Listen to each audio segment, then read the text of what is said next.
കഴിഞ്ഞ ദിവസം കേട്ട വളരെ ഇൻട്രസ്റ്റിംഗ് ആയ ഒരു ന്യൂസാണ് 16 വയസ്സിൽ താഴെയുള്ളവരുടെ സോഷ്യൽ മീഡിയ അക്കൗണ്ട്സ് ഡീആക്ടിവേറ്റ് ചെയ്യാൻ പോകുന്നു എന്ന ഓസ്ട്രേലിയൻ ഗവൺമെന്റിന്റെ പുതിയ ഓർഡർ.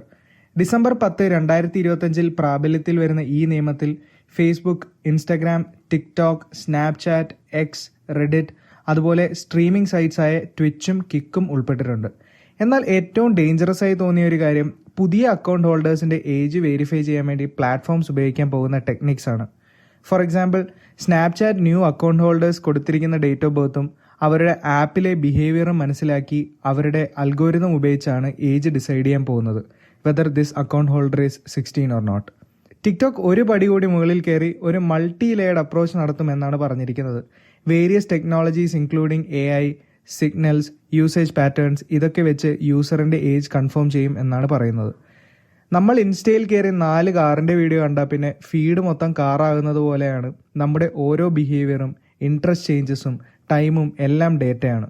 ശരിക്കും പറഞ്ഞാൽ നമുക്ക് നമ്മളെ അറിയാവുന്നതിനേക്കാൾ നന്നായിട്ട് ഈ കമ്പനീസിന് നമ്മളെ അറിയാം, which is and always be very dangerous. ഇങ്ങനെ ഒരു റെസ്ട്രിക്ഷൻ ഇന്ത്യ പോലൊരു കൺട്രിയിൽ വന്നാൽ എന്താകും അവസ്ഥ? The comment section is open if you are up four A discussion, and thanks for watching.